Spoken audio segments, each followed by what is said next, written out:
Good morning. This is Jason Dean coming at you live for another Film Fanatic show. It is about 10 o'clock on a Sunday. Hope everyone's doing good. So today's show is the first video that is away or a new movie in my purchase. I just finished up the last video. I just uploaded it a few minutes ago. The last video that I covered in the big horror compilation that I got. It had 15 movies in it. It was super fun. I got uh, finished watching it a couple of nights ago, and I just uploaded the last video for the last movie. Super cool. Most of the films that were on that set were films I had never seen before, so it was very cool, very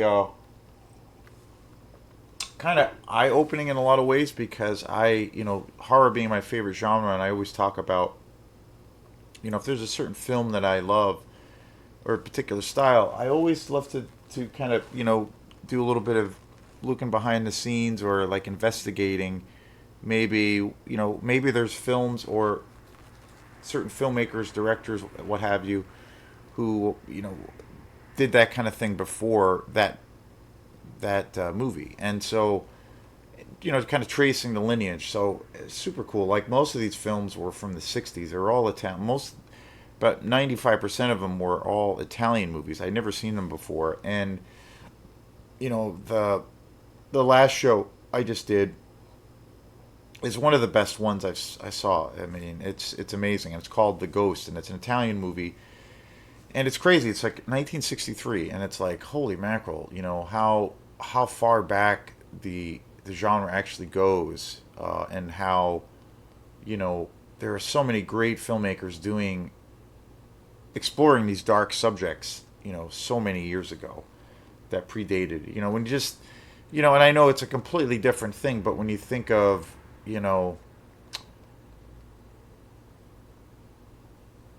like probably my first recollection of seeing a slasher horror movie as a kid was the very first Friday the 13th. I remember seeing that like on VHS, and that came out in 1980, and so it's staggering to think of a film like The Ghost, which obviously it's a very different movie, but it's got the slasher element. It's got people. It's got lots of violence. It's got people being killed, being offed, and it has and it's very super low budget. It has all of those tropes that you see in horror, and it does have a little bit of a slasher element. And you think, wow, like that came out in 1963, like that's just wild, like it's mind blowing to think of how far the genre has changed, and all of these filmmakers that were kind of doing these things way before films that were to a degree commercial hits. Friday the 13th, for instance, the franchise that it ended up spawning, and Halloween, massive, the two biggest horror franchises in the world. And to think that films like this were coming out, even though again they are different, but they definitely have those shades, they have those elements way before. So it's very interesting tracing that lineage. That's the thing I love. So today's show is on a completely different kind of a movie, and I I was looking forward to watching this because this movie stars the one and only Chuck Connors. Chuck Connors is one of my favorite character actors. He is in my favorite horror exploitation movie of all time, and that is The Tourist Trap. I love that movie to death. I think I've done a couple of shows on that. I just yeah, I can't say enough good things about that movie. It's been cool. I've seen that movie talked about more and more the last couple of years, and I've seen it make people's lists on YouTube for like their favorite horror films. And I've been surprised by certain people who name that movie as being one of the best and one of the creepiest movies ever made, which I think it really is. Because a lot of the coverage that a couple of these folks, like the kind of thing that they focus on are more, to a degree, more well-known movies, more, movies that are considered to be more commercial horror-oriented films. So it's testimony to a classic. And Chuck Connors, he was the star of that film, and he made that later in his career. He when he was younger, he was kind of a household name. His biggest thing that he probably was ever involved in commercially was the TV show The Rifleman, which was on for about 3 years, and it was on during in the 50s. And he was a big, name. He was like kind of like a John Wayne kind of figure in American culture and in film, and it was a western. And he made a whole bunch of other films during that time.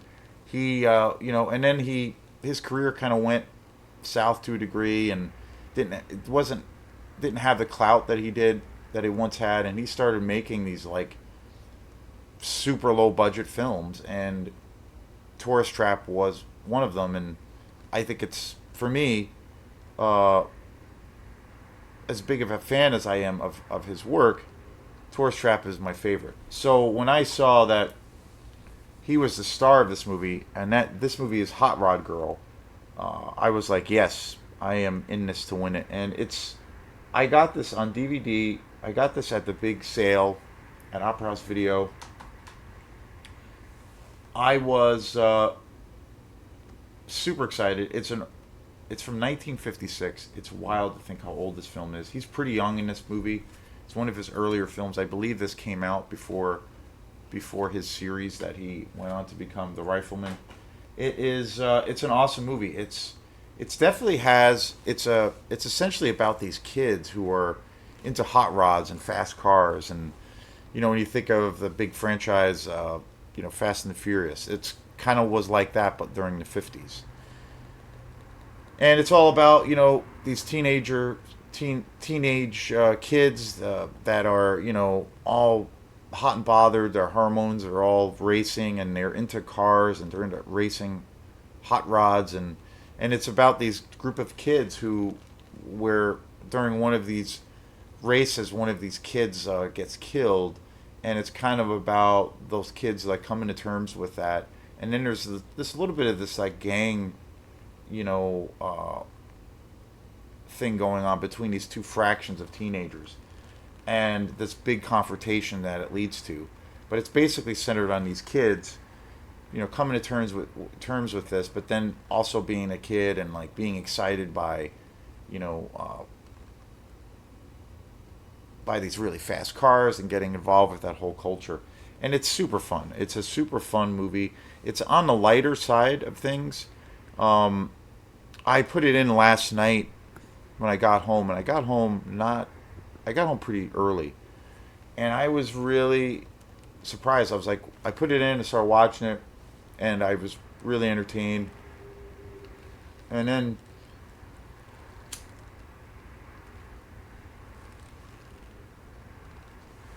next thing I knew, it was over, and it's like only an hour and 15 minutes, and I was like, holy shit, that's crazy.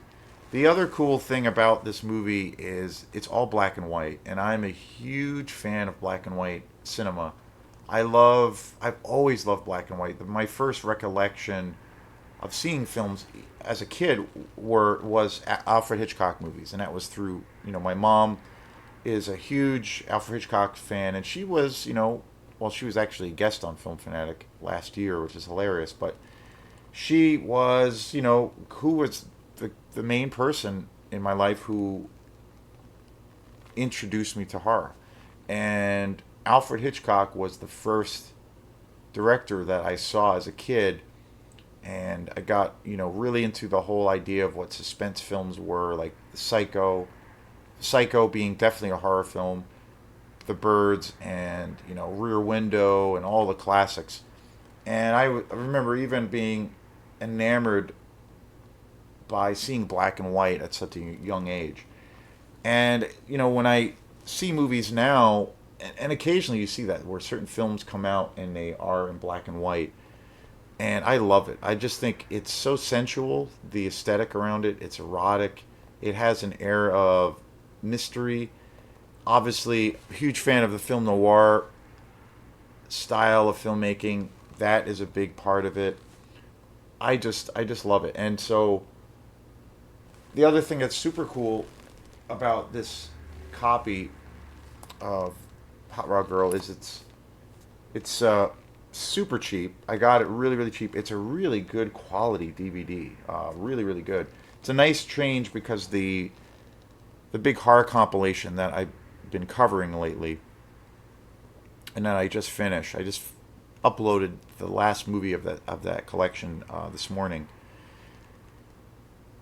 The quality for most of those films is really bad, so the transfer was really bad, and so this is actually really good quality DVD. I was super excited. So I was like, it was a little bit easier on the eyes to watch just because of the quality, and it's really good. It doesn't, you know, the artwork is super cool. There's not any special features included, but that's okay. I got this for like $1, and it's a really good copy. It's a really good transfer. It's there's not. I feel like this was probably taken from the original negative. It's not a copy of a copy of a copy, which I think happened a lot with the a lot of exploitation movies. You know, and then you have a lot of films that were cut by censor boards and all those kinds of things. But this film is pretty good. The quality is impressive, but the movie itself is great. It's super light, but it's super entertaining. I definitely kind of feel like this is part of the whole like racing car exploitation world, and to think that this came out in 1956 is just wild. It's super entertaining. It's a nice change of pace from a lot of the gory or a lot of the atmospheric horror movies I've been watching. This movie is just really fun and has a lot of light to it, and is like really silly and goofy, and is acts like a time machine because you feel like you're really being brought back into the late 50s, such a unique decade in our history, and really stylized in such a cool way. Great music, very, very cool. Chuck Connors is amazing, and it plays a completely different kind of a person. You almost don't recognize him.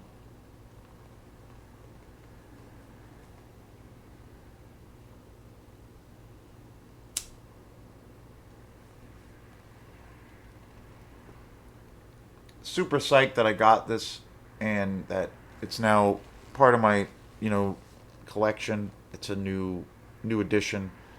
I love bringing variety to this channel, but super cool, super fun. 1956 Hot Rod Girl. Definitely check this movie out. This is one hell of a fun ride. So thanks again. This is Jason Dean, and we will see you next time. Peace.